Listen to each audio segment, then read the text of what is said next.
All right. Welcome back to Audience Bridge. Today we got Ryan Heafy, the co-founder and CEO of 6am City, the company behind some of the fastest growing newsletters in the country. They're reaching millions every month with specific local news letters, I guess we can call them. And they've also just had a recent acquisition, which we'll talk about a little bit later.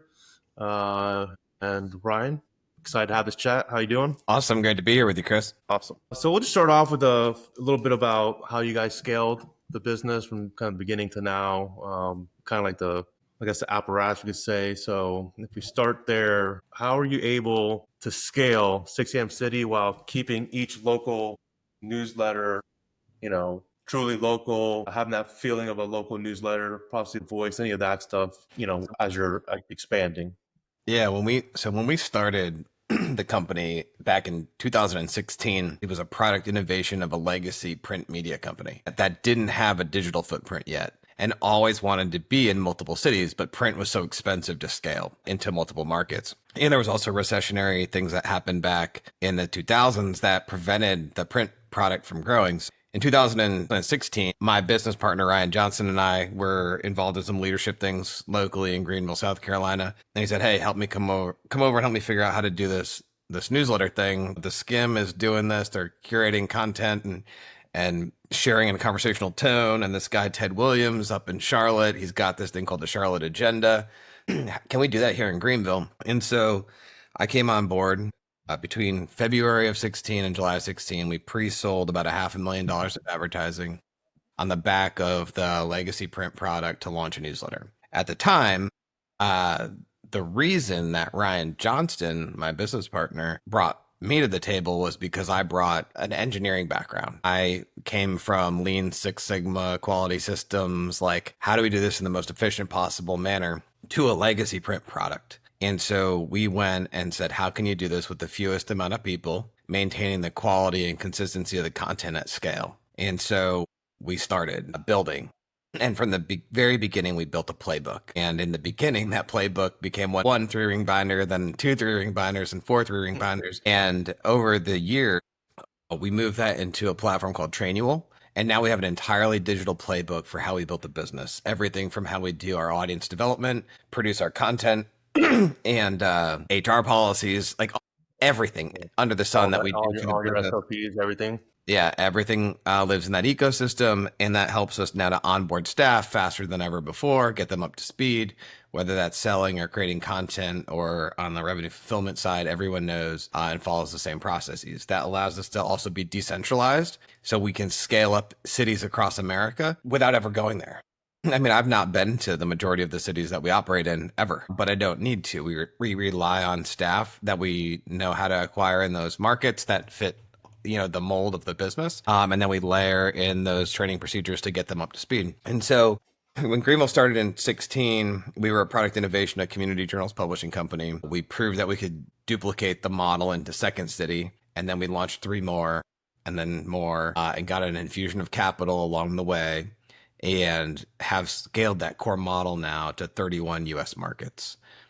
In that journey, we made some mistakes and we learned a lot. I think one of the biggest mistakes actually is that we didn't lean into the audience development. And so when people are scaling newsletters, well, first, it is scaling a newsletter is so much harder than running one newsletter.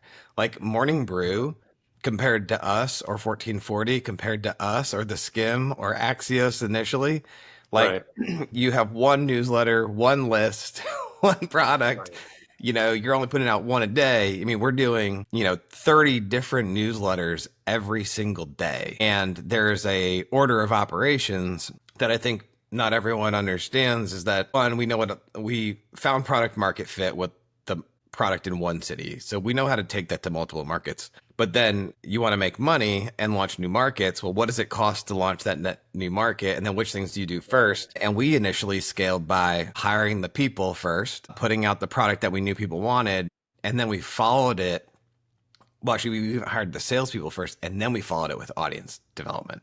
And it was backwards. We actually hired too many people up front. We brought on the salesperson that couldn't sell the product because it didn't have a big enough audience. And so now you're $250,000 a year per city without the revenue traction because we didn't have the audience. And so over the years, we've learned that we needed to change the process. Each city initially had two editorial folks and a managing editor. And today we have moved to one editor per city with one managing editor per 7 or 8 cities. So the structure has gotten so much more streamlined. And then even sub to that is more of like an AI empowered seed newsletter that's a feeder. So you start with a seed-based newsletter that grows into our launch model, and then a growth model, and then our profit model. So at its foundation, the seed market has no humans involved. It's relatively all automated and it's profitable,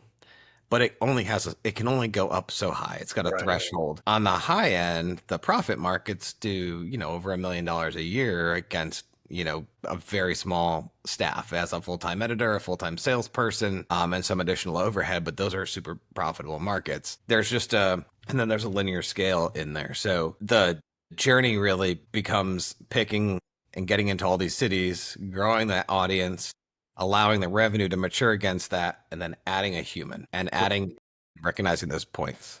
When you're getting into these new markets, or let's go back to the beginning when you first started off that legacy model, did you guys have a subscriber base to begin with from them that they just weren't doing anything with, or they were just doing the original newsletter where they're just sending out articles, driving traffic to their own newspaper, and then going into these new markets, are you trying to establish a base set of subscribers? I know you said you're trying to get the audience first before doing all this other stuff. So what's the minimum you're looking for to acquire subs? How many subs you're looking to start with in a new city? I mean, the people who did this perfectly back in the day, I don't even know, I guess they're still around. They had a great model and they messed it up somehow. But Groupon, they would launch in a city and market the hell out of it and get all these signups. And they didn't have a single Groupon, a single offer for almost a year, but they built up a list of 500,000 people in that city or whatever. And then they started getting the salespeople marketing. So I feel like that's kind of what you're talking about. So what did that look like when you first started? And then these new ones, where you're trying to get to the feeder, I guess, the seed file, we could call it, seed list, to actually launch into. When we back in 2016 to 2021 or so, we let things happen way more organically. We did start in Greenville, South Carolina, with a seed list of 5,000 subscribers. It's 85,000 or something today. The seed list back then, we didn't know, there wasn't nearly as much attention on newsletters, on deliverability. It was easier to get into the inbox. That helped catapult us organically, but that list grew from 5,000 to 20,000, maybe over 4 years, or Right. 50,000. Today, we're trying to get to 50,000 in a market where we've committed to it, a human. We want to get to 50,000 as fast as possible. And we know we can do that in under a year. And that's just because we've really perfected the audience acquisition tactics and stuff around a city that's changed the game. And so what we're starting to do now through our seed market strategy is put ourselves out there in lots of markets where we can start to build our domain authority, appropriate deliverability ratings on all the different things that are judging us, to make sure that we have a good, healthy, warmed list that's growing. And maybe it's growing through our tactics, at 10 people a day, 20 people a day, 30 people a day. And that can scale up as the list gets bigger and we can feed more people into it on a daily basis. How quickly can those lists grow? And what we start to see is traction. And so it allows us to see which markets do our self-service revenue tools work in. And you're going, okay, we got 1,000, 2,000, 3,000, 5,000 people. And we're now making over $5,000 a month through national ads, CPC, CPA, CPL type ads, affiliate stuff, and our own self-serve ad platform around listings. Once you hit that threshold where you can cover the cost of a full-time staff person, you go put them in, you ramp audience spend even faster now against that market. And you go, hey, let's go take it from the 5 or 10,000 subscribers to 25, 50,000. We can do that very, very quickly once we know that we put a human on it and the sales attention to do direct sold.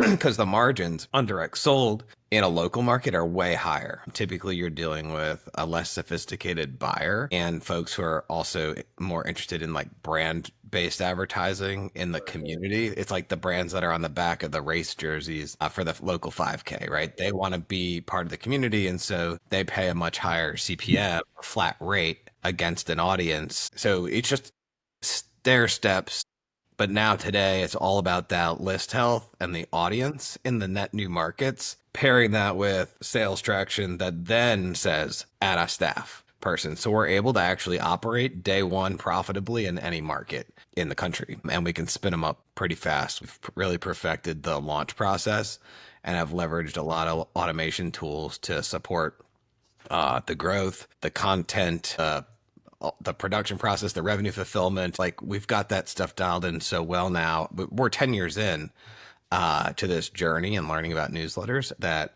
we kind of know how to do it, and what to do in which order. So that way we are always operating profitably, even as we add staff to the mix and just keep pushing the milestones up. And the strategy also changes a little bit in the fact that we're in over 400 cities. Right, we'll talk about that in a little bit here. That lets you grow faster too, Right. right? So there's a niche local, and then there's a broad spectrum for national reach. That's a game changer for us. Well, thanks for all that. I'm sure people can see all the efficiencies and structure you have put in place to be able to. And some people, I see people. I mean, the local newsletters, like the new hot thing out there. Everyone on Twitter's, I'm launching a local site. I'm doing this and that, and then I'm going to launch my 8th local one.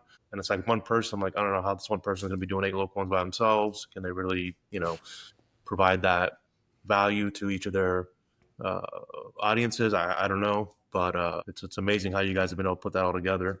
Now let's get into email deliverability at scale. Is what people that follow me or look at my stuff or listen to me like to talk about or hear about. And in this case, I think it's very interesting because obviously we're talking about local versus, a lot of people think newsletters as far as like national and world, whatever, you can just get an audience from anything, build a nice list and send from there. But local's like a different ball game, obviously. And the way you guys are doing it, where you have hundreds of newsletters out there, deliverability at that scale is different. People have challenges delivering at scale on one list from 50,000 to 100,000 to 500,000 to a million to 5 million is one thing. Now, will you ever have a list at 5 million by itself? Probably not, because there's not that many people in one area for that. Unless maybe you have a city in India or something. But, now you have to manage, smaller size to medium sized lists, hundreds at a time. And how are we being, manage that a little bit? That's going to be an amazing thing to keep an eye on and watch. Getting into that right now, what ESPs are you using to manage your newsletter infrastructure? Our primary ESP has been Sailthrough for the past 7 years or so. That's directly integrated with our CMS, which is Brightspot. So we use Send API to push our content from our CMS to the ESP. Through some recent developments in the business, we now send across multiple different ESPs. So we're also using SendGrid and a couple other platforms as well. And we use Klaviyo for some specific marketing stuff, and we use HubSpot for some other specific marketing stuff. So we've had to protect and separate certain initiatives that we do as a business, because we don't just send the local news. We have lots of different communication tools, and we've made mistakes that have really hurt our deliverability historically. So we've had to make sure that, especially if we're doing something that's super marketing heavy, we take it an entirely different path, add a Sailthrough to make sure that we don't compromise our core in any way. When you're doing those, like you say, those marketing initiatives, a lot of people, is it for targeting the audience, or are you doing it more? You talking more like on the acquisition of advertisers and stuff, outreach, trying to get the revenue in the door? Revenue in the door. So we'll do some there's cold email outreach tied to our listings platforms. And then there's our actual salespeople who send so many emails, but salespeople naturally get flagged. And those tie back to our core domain And that actually has caused deliverability issues from sales outreach where folks aren't getting through to the inbox when on the revenue initiative. In the early days, that was tied directly to our Newsletter domain, the main one. yeah. So like in Greenville today, it was gvltoday.com. And our salespeople were also emailing Sales from guy, whatever. gvltoday.com. And then it would hurt our sender rating. Like, so learning how to separate and isolate different things has helped over the years. And so yes, there's different ESPs for different purposes or different platforms that leverage other ESPs for different purposes to ensure that we're not compromising the primary sending domain for the newsletter products. Perfect. And now that, let's just bucket the B2B stuff, sales stuff to the side, because that's a whole nother ball game and deliverability issue in its own that I'm not an expert at. I won't say I'm a B2B, uh, email delivery guy. So that's a different thing. The only thing I can say is do what you're doing right. Separate domains. You don't want to be mailed from the same one. I mean, now you guys have 6am City as a brand, which is probably leveraging that as sales across the nation in different locales is probably good enough than having to spin up a different domain for, Dallas today and then have a different one for the sales. But as far as the newsletter sending domains that you're doing that are on a few different ESPs, I assume from the acquisition you guys have, are you guys looking to migrate those all together, consolidate in one place, or you still gonna have kind of a shared infrastructure as far as your ESP looks, outlook? Not that I want to say this on the record, but I will because we are shopping right now. I think one of the things we recognized is that we can operate with certain ESPs at a much lower price point than maybe what we were doing historically. And we've also had some limitations with our current ESP. And today, with the right tech on our team, we don't necessarily even need to use an ESP because most of these ESPs are built on the same back-end infrastructure. Beehive and somebody else might be using the same. They're all tied into the same SMTP provider, right? Mailgun, SendGrid, Spark, put something. Amazon has. Yeah. So the question is, do we migrate to someone net new, and join, the party at Beehive? Do you stay at Sail Through? Do you go somewhere else, or do we build our own for the exact purpose that we need because we have the know-how? There's a lot of different reasons, I think, Yeah.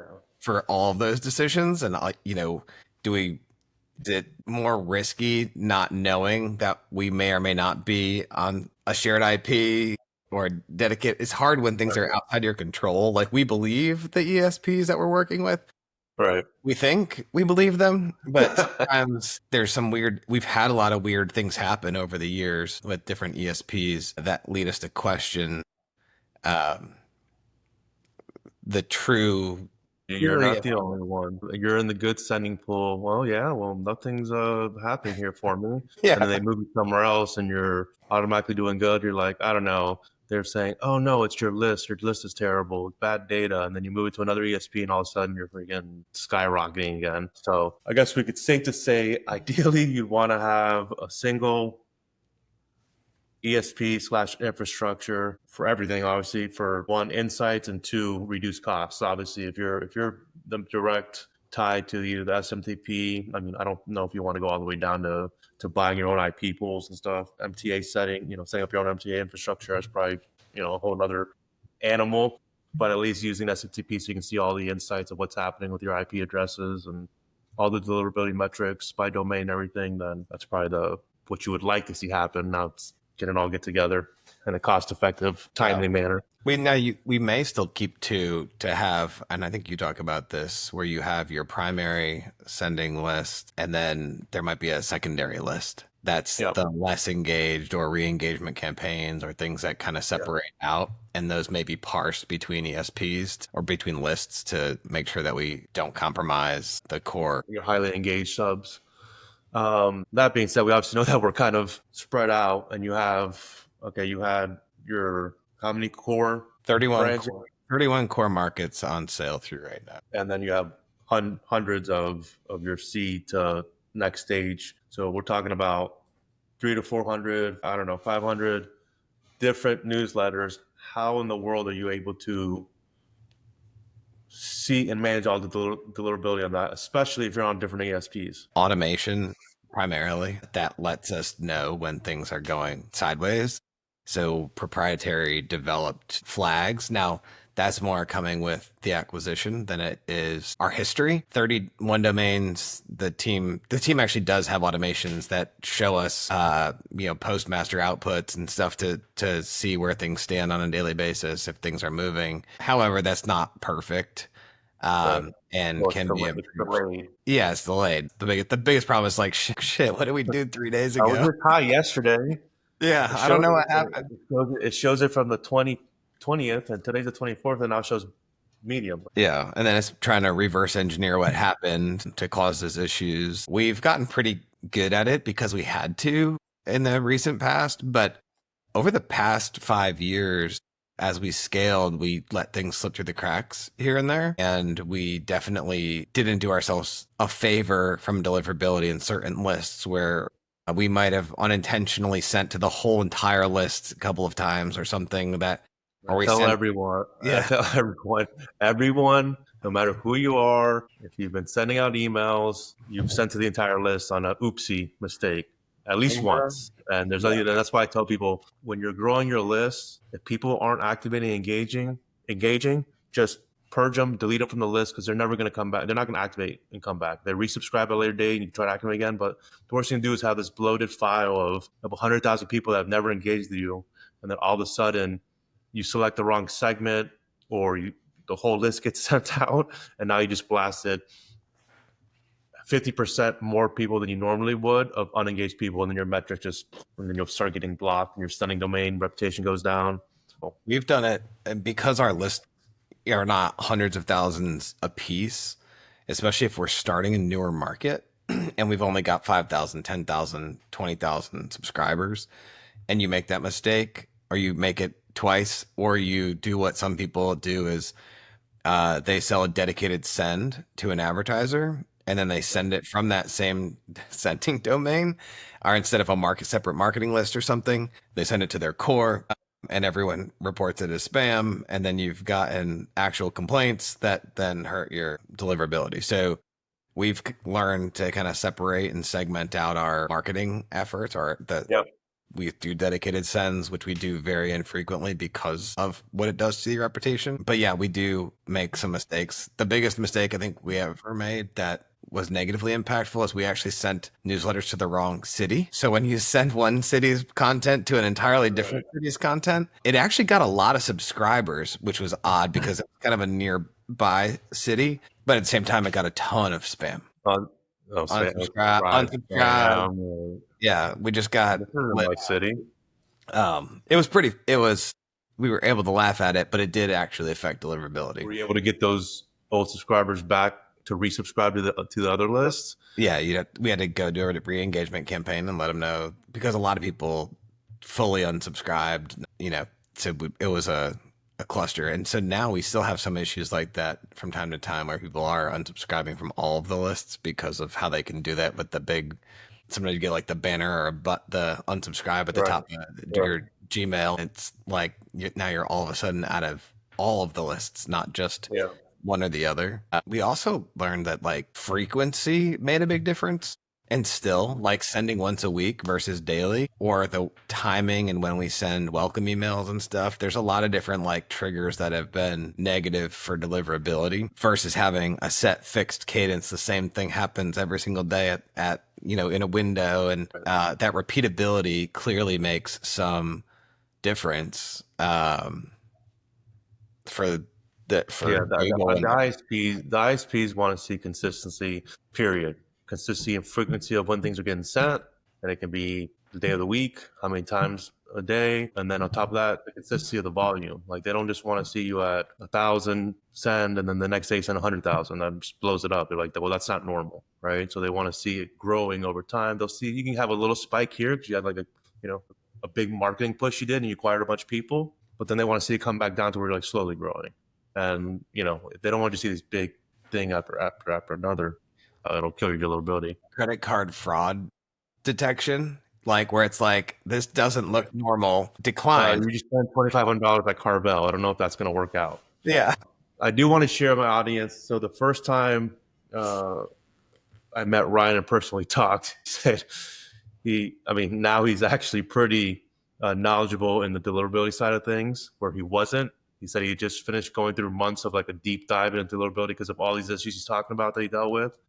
So I just wanted to share that you've been digging into this stuff for a little while now. So it's pretty impressive. It's also important to have the right team around you that can do it for you. Right. While back in the very beginning, I wrote the newsletters that we put out, and sent them and sold them and did all of the things. And today, because we have this larger infrastructure, we have a smaller marketing team and a growth marketing team that handles it and are way smarter. And these are folks who live and breathe this every day. And so at scale, that's a little bit different than some other organizations. You might have one growth marketing person. We have a team of folks that really focus on audience development, deliverability, the list's health, to make sure that the wheels don't fall off the bus, because it's so critically important that everything is correct, because that's where you make your money. So if your list that makes you $1 million a year goes to shit, then you have a big problem. And so I don't think most folks operate a newsletter. And then in a way, that should be even more important, especially if that's your moneymaker. Like, you got to make sure that thing is buttoned up and you should be paying attention to it daily. For us, we try to pay attention to them all equally, but the ones that are super important to us, where we are making our core revenue, we pay very close attention. But at the same time, those lists are matured. They're very healthy. They're cleaned, like, very aggressively. And it takes a lot to throw those ones out of whack at this point. How big is the biggest list in any of the core markets? Most of them are in the 80, 75 to 90,000 range, or 60 to 90,000 range, depending on the size of the market. It's funny because some of our markets where we have like 50,000 or 45,000 subscribers makes as much money as a market where we have 80,000 subscribers, just by the nature of the size of the market.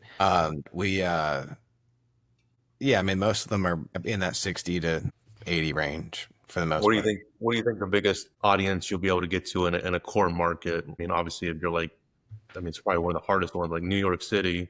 There's just a ton of people. Like, I how think big? I think we can get some pretty huge audiences. The fun fact is that we haven't really tried to grow our audiences too much over the past several years. 6 a.m. is a grassroots build it kind of. We didn't come to the table with $100 million like some other newsletter companies. And so we had to kind of fight our way. And we've never had a huge amount of money to massively throw at audience development.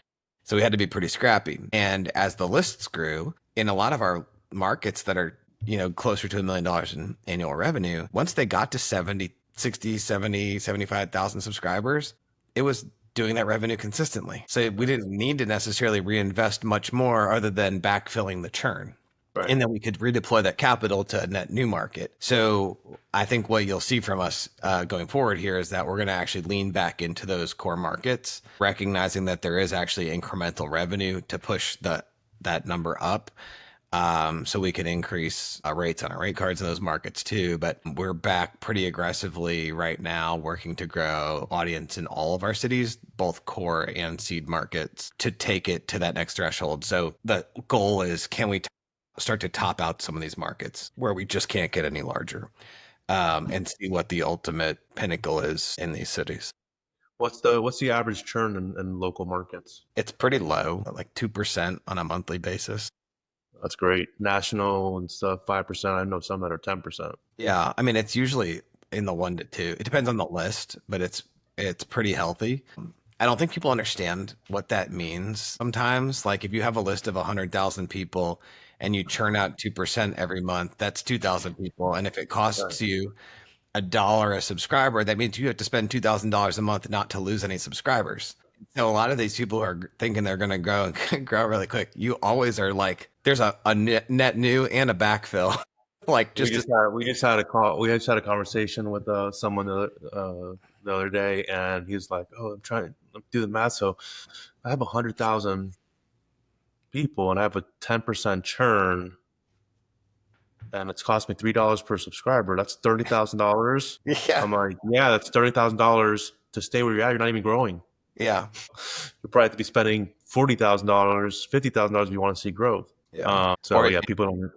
yeah, and or they have to do the other exercise, which is harder and requires a lot of experimentation, but how do you grow differently? Part of the reason why we're talking is because we do leverage you all to help grow additionally. Like we used to just do, most everyone in newsletters just Facebook lead ads. That's great. And that's probably also old school at this point. Like it's a good, consistent thing, but you're also doing it on rented land again, and you're building there, and everyone thinks that that's a good way to go.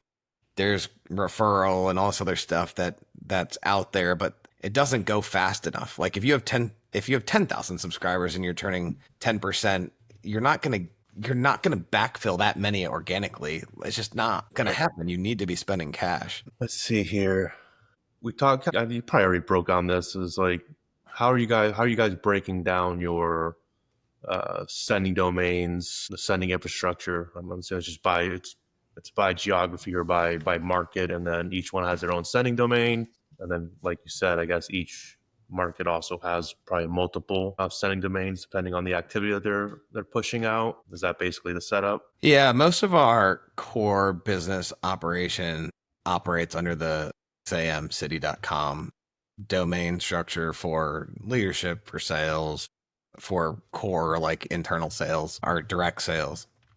Um, the each city does have its own sending domain. We have more domains than I can even count. And it's a lot of the domains, like we buy a domain and then you buy like another domain or all the similar domains. Initially, Right. we thought that we had to do that everywhere.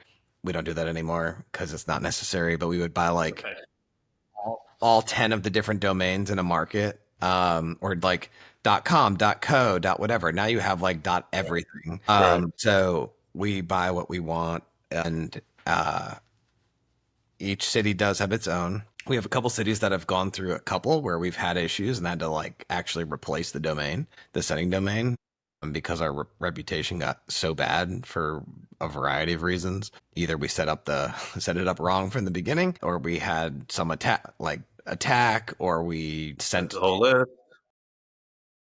3 times in the same week. Yeah, we've done some silly things, but that's part of learning the good about having them all set. Followed by a dedicated email drop. Yeah, yeah. Well, I mean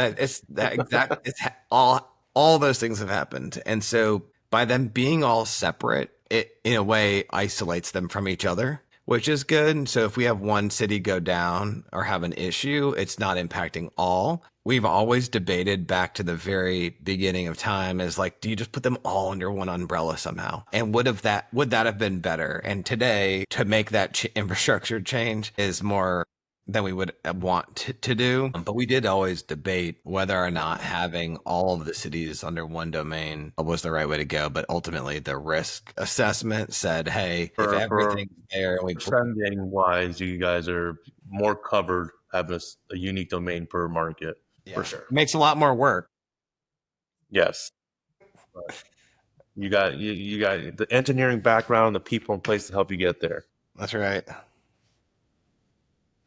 I don't know if, I mean, some people probably know, but if not, that you guys actually built your own self-serve ad system for the newsletters and for the advertisers, the local advertisers, to be able to go in there and, buy an event promo, an advertisement, whatever it is, going, through that. Is that all tied back to the root 6 a.m. city domain and everything? Communication goes through there for that when they're getting like their autoresponder stuff. Each city has their own billing crap that they're doing with those people. We've actually built all that on Shopify. And so it has an entirely different ecosystem on purpose. It does not touch anything. And most people think of Shopify as buying products, like some random knickknack thing or whatever, home good, or we've actually pivoted it entirely to sell newsletter inventory, which is kind of maybe a wildly different approach from most folks. First time I've heard of that. And then we do it also similarly in Stripe, where the transaction process happens there for some listings instances or self-serve instances, but we're kind of moving everything into the that Shopify environment. That gives us a pretty good amount of flexibility in how we can sell, but it also keeps all that transactional email stuff on this is what you bought and that whole dialogue in an entirely different ecosystem for us, which is great. So really our sending domains for the newsletter, send the newsletter. That's it. And then so I guess in Shopify you can have like custom products. So what are they selecting when they purchase something? There's fields for them to enter their content or upload an image or anything like that. Yeah, they can buy an email header, a text ad, a secondary story, whatever the typical newsletter ad placements are. We have all of that available in that ecosystem. And then based off of what they buy, some of it is fully automated through the checkout process, and others it sends them a form or something to capture, or where they can submit additional creative or whatever is required based off of what they purchase. But it's pretty dynamically smart. So depending on what's in your cart, you get a different output on the back end. But that's been a pretty amazing evolution for us to go there, because in the newsletter space, a lot of folks are selling advertising, and at scale, when you're in all these different cities, if your AOV is like $1,000, that's taking a lot of people's time. So how do you automate that out so that our salespeople are going after, 20, 30, 50, $100,000 contracts instead of 500 to 5,000? We put all that in an automated capacity. And that's actually so automated through now that there's not a back and forth cycle with advertisers. We leverage AI and process efficiency to like come up with pre-drafts of headlines and copy, and all that kind of stuff all happens pretty automated. Is it able to show, or the offerings or whatever the options, are they allowed to select a actual date for the run, and it knows based on whatever inventory you have available, and it's not, or do you have unlimited inventory per option? No, that I would. Well, I guess it's good that we don't, because we have, our sell-through rate is pretty high in some of the cities where we actually have inventory constraints. We have people in the self-serve platform operate on a weekly cadence. So it's kind of like what week or what's your ideal date you want to run. There is still a manual process for us right now on slotting inventory because we have a lot of advertisers. We have to do conflict management in our newsletters so that you're not running two hospital or healthcare systems at the same time on the same day. So there's some operational efficiency and dev work that we may continue to implement to allow it to be even more automated. But right now, customer satisfaction is most important, and certain advertisers don't necessarily like to live alongside each other. And we have to make sure that happens. Yeah, we already discussed that. How about, do you guys have any email validation tools or services you're using to, on a subscriber acquisition? Clean, say, I know you say you clean your list pretty thoroughly. Is there anything you're using that other newsletter operators should be using? The short answer is no and yes. On our legacy core markets, we definitely were not doing a lot of validation of who was coming through. Given some deliverability challenges we've had over the recent years, and the evolving newsletter landscape, we're doing a lot more of that. And part of the recent acquisition that we made is really good at that.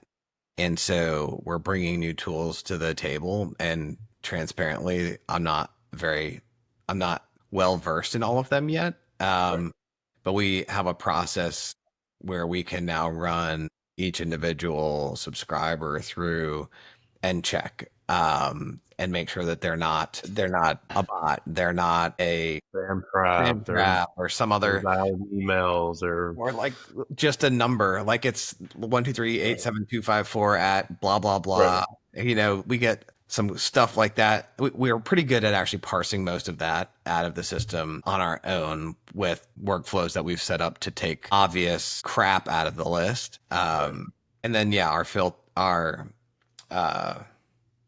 disengaged dormant flows, like that, we have very set tight parameters on how fast we turn folks out. Because list health now over size is more important than ever. So many people still think and even advertisers don't understand it. Like, I have 100,000 subscribers. Well, I have a 10% open rate.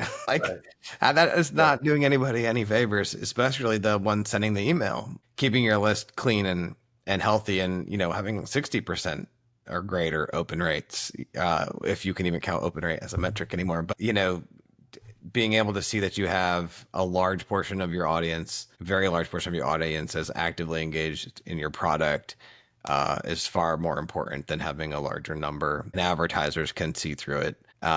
They're looking for actual conversions on their side, and Yep.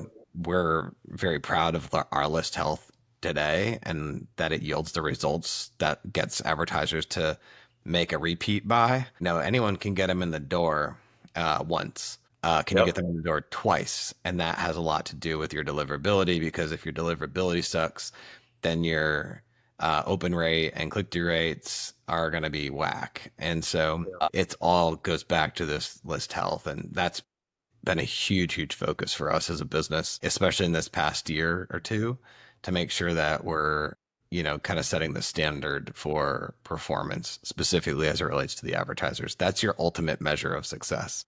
Your list Right. health is good if your advertisers are all renewing their buys. That's a perfect segue into what I was going to bring up now for you, which you may have touched on, answered it a little bit, but how do you balance your volume and quality, especially when having to perform for advertisers while balancing like the thinnest line of deliverability? Because obviously, if you have a deliberate issue and you're not inboxing, and you have advertisers that are paying to advertise, how do you manage that process of like maybe you're deliberately sucking for a week and having to get back but still perform for the advertisers? Like, how are you guys battling that challenge? It is not easy. I give you a real life example. As we expand into net new cities, sometimes if you push too hard on the gas and you try to go, go, go, go, go, and you're pumping so many net new people into the audience from all different channels, you can hurt your deliverability materially. Your list had 10 people in it. Well, 2 of the 10 people flagged it as spam. Well, that's not great. Not a good way to start. But we had a list recently where we had we set up the list like a year and a half ago, and we didn't have all of the right DKIM, DMARC, SPF records, all that stuff set up properly. And we thought we did. And then we went and took the list to market and said, hey, let's go. And quickly something was wrong. And we didn't necessarily know what was wrong, because it's not like these things tell you exactly what's going on. So deliverability's off. We tried to expedite the launch of a market. Typically, we start to grow the list over like 45 or 60 days. And we were trying to like get the market to 10,000 subscribers in like 2 weeks. Well, that was a really bad idea. And so we went from good to bad in a very short order. And digging your way back out of that takes a long time. So at the same time, we go into these net new cities or expand them from our seed stage to our core markets where we staff them up. We're moving there because advertisers are spending money. And we've also told the advertisers, yeah, we're going to be at 10,000 subscribers and then 25 and 50. And this is our roadmap. But then you shoot yourself in the foot and take your deliverability to bad. And so in the specific instance that I'm talking about right now, we actually are starting fresh. The road and path to get the deliverability where it needs to be and improve our sender rating and reputation is going to take far too long. And it's uncertain, like that it'll even ever get back there. So then you have to start we have a great core of engaged readers over here, subscribers. We can migrate them to the net new list. We know we have a really healthy foundation. You start there and then you build again. And we kind of mapped it out. And the path to start over is a shorter path than trying to get the list health back in a good place. And a lot of these, I think we've talked about it before, a lot of these new launches, you already have like pre-sold inventory on it, right? You're getting like advertisers to come in up front, knowing that you're going to be growing this audience. So it helps you seed that area. So in this case, when you try to kick it off strong, it didn't go so well. So when you relaunch this list, I guess you're just starting back on with those advertisers. Just know that it got delayed a month or two or whatever. Yeah. We share with them that we're focused on list health and deliverability. And in a way, when you fix it, like we can be back to 10,000 subscribers in 30 days from zero. We have maybe 4,000 that are engaged or passively engaged or net new or whatever. Those come back into the list, and then we can grow faster because we've started with a solid core. But those advertisers that were expecting a certain number of impressions or click through end up having you double run them. or you know, you're doing make goods basically Yeah. for a period of time to over deliver for them, or you shift them out slightly by a month or two um, to make sure that there's no issues. But that's it's a game. I mean, it's kind of like cart before the horse kind of thing. Like we Right. go sell and we assume that the growth tactics will work and that they'll work in the same way in every city. And that's also not true. We went and launched 3 cities at the same exact time in the exact same way, 100% the same. And one went to shit. The rest of them did great. Unexplainable. And sometimes I think there's just different things that happen that, or, you know, some spam trap or something got into what something happened in one list that hurt it and made it hard to recover from. So let's shift here because I think we're going to be coming against the end of it pretty soon. But you guys just acquired Good Daily, which is an AI driven local newsletter thing. So it's, you know, hundreds of little cities because all the guy was able to automate it all with AI and stuff. You made that acquisition. So what drew you to Good Daily? Was it technology, the team, or the individual, the market strategy, all of it? All of it, the technology. So we knew internally that we had a build or buy decision to make on how we were going to go forward as AI has presented itself in the media landscape. And as a startup company, still, we're super nimble where a lot of the legacy media brands just take it to implement AI tools and to create an AI agent or even explain to people what the hell an AI agent is going to take them forever for a legacy broadcast or print outlet. However, we can embrace it and we can learn. And how do you bring and create operational efficiency in-house where we have tools to support revenue fulfillment and audience development and all kinds of workflows can be optimized materially so that the talent on the team can focus on the stuff that they're really good at, putting absolutely amazing newsletters out in our core cities, the branded content creation and newsletter studio that we have, all that stuff that's where the people need to be focused. And we're able to automate the other things, which also saves money. The reason that Good Daily was appealing is that Matthew Henderson, who built Good Daily, he is a unicorn developer. He is an absolute rock star. And he's probably the only developer we've met that understands deliverability his level. I mean, he's, you know, on par, I'm sure, with you all on, if not more, on this like the programming side as it relates to all of it, where it was a clear win to support audience development, deliverability, workflows, and then the content. And it allows us now, through the infrastructure that Matt built, we can go be in any city we want to in the United States overnight, truly. Like we can go pick tomorrow to launch 5 new cities if we want to. And what makes that unique or interesting is if we were in 500 cities, which we'll be in shortly, as we're in 500 cities, if you added 10 subscribers a day times 500 cities, that's 5,000 subscribers a day times 5,000 subscribers. 150,000 a month. 150, yeah, 150,000 a month. I'm not great at math. I should be good at math. I'm an engineer. I'm not great at the content side. We got some awesome people on the team for that. But from a strategy perspective, let's just, 150,000 subscribers a month. If we only added 10 subscribers per market, you scale that up, 20 is 300,000, 30, 450. It's just our ability to move that needle and add, 250,000 subscribers a month is pretty game changing in the newsletter space. And I think it'll actually allow us to drive ourselves to become one of the most relevant media companies on local media because other folks can't. Traditional legacy news outlets haven't really expanded beyond the markets that they're in with their core paper or broadcast linear TV stuff, and they haven't made the newsletter a product yet.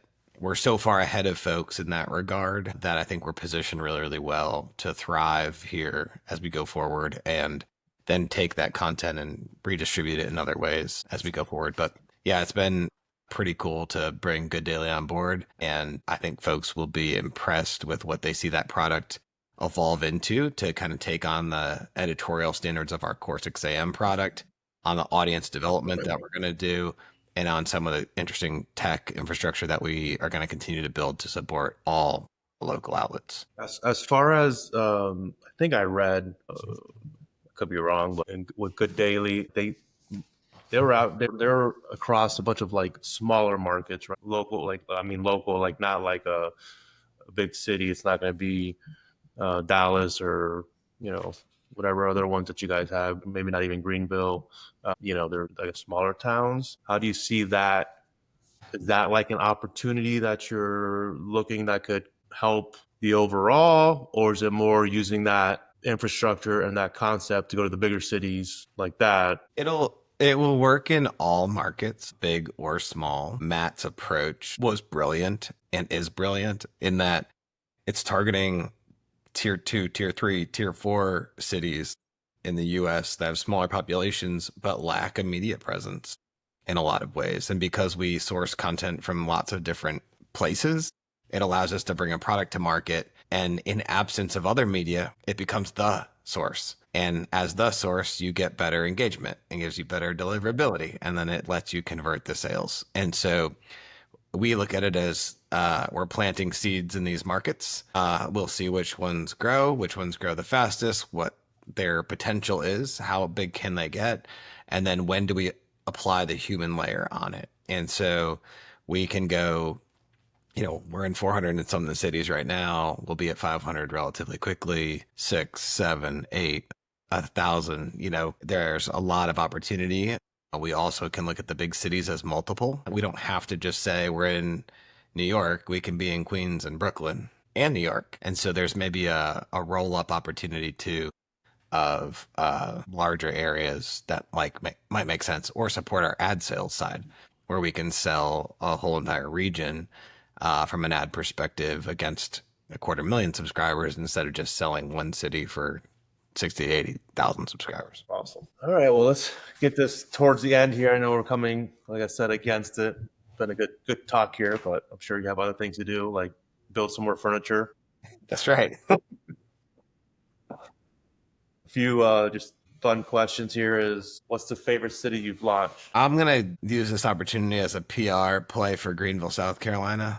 Greenville, Woo! our first market we ever launched, Greenville. I traveled around the world for the majority of the calendar year for 3 years prior to moving to Greenville, South Carolina, and watching this city grow and being able to build a legacy in a market like Greenville has been pretty awesome. Today, Greenville is one of the fastest growing cities in the United States, and I don't think I would go anywhere else. And the support that we had here is just people want to celebrate pride and place in the communities where they live. They want to know how to spend their time, talent, and treasure locally. We were able to serve that up for them here. And we have people who've been subscribers to our Greenville newsletter since 2016.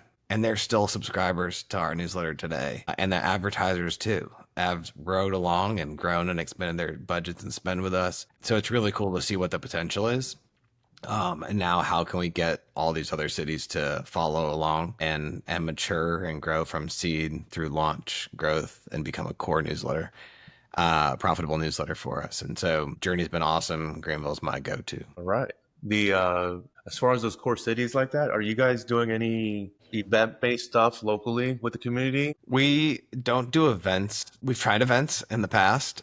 From an infrastructure perspective and the human capital and workload tied into it, we weigh it like this.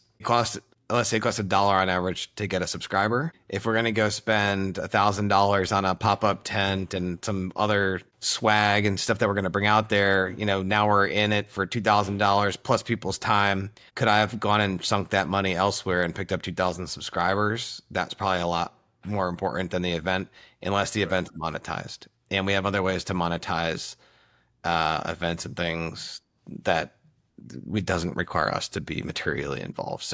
But a strategic partner on some events and things where we don't have to do any work, but maybe benefit from the list opportunity for sure all day. And then what's one thing every local media company should be doing right now? Making the newsletter a priority and a product that they care about. So many folks want their newsletter to be a thing, but it's just like an RSS feed of who got shot last night, or a bunch of stuff that the community doesn't care about. The newsletter's not designed to be engaging to the consumer. Their sales teams look at it as an afterthought, similar to how like web display used to work. You'd have salespeople that sell like the premium placements in the newspaper or the TV ad spots. They don't want to sell the website and they didn't want to sell the newsletter. But what they're missing is that in any city in America that's got a meaningful population, you could have $1 million newsletter. Well, make it a priority. And you now have a Right. pretty big profit engine that's contributing to your bottom line. The other thing is most of them don't understand this stuff around deliverability and audience growth. And so while they think that they've got something, as we've worked with several folks and served as kind of the ad, we attempted to serve as an ad partner for certain folks, their list health is so poor that you can run an ad in it and it gets like 2 clicks, but they might have a million subscribers. Clearly, they don't have a million actively engaged subscribers, you know? So yeah, I think folks just need to spend a little bit more time learning and understanding and investing in a product people want. Appreciate it. When are we gonna have the Palm Beach County newsletter come out? Might You put have. that up. Can you put that at lunch next week of one of the 5 you spin up? I bet we could. You send me the name of the Palm Beach, Florida, specifically. It's Palm Beach County, so I mean, there's a lot of like cities within it: West Palm Beach Island, Palm Beach Gardens, Jupiter, Boca. I got JupiterMorningNews.com for you right now, Jupiter Morning News. Nice. and many more to come. Perfect. Well, Ryan, I appreciate the time. I think it was a good chat. Hope you enjoyed yourself as well. Appreciate it, Chris. And looking forward to chatting in the future here. Sounds good. We enjoy working with you and the team. Thanks. Hey, I hope you enjoyed that episode of Audience Bridge Insights. If you did, go ahead and do me a solid. Click the subscribe button right around here. You can also subscribe to the newsletter. I have a link down in the description below. Now, we have a lot of amazing guests lined up, but until then, keep sending smart.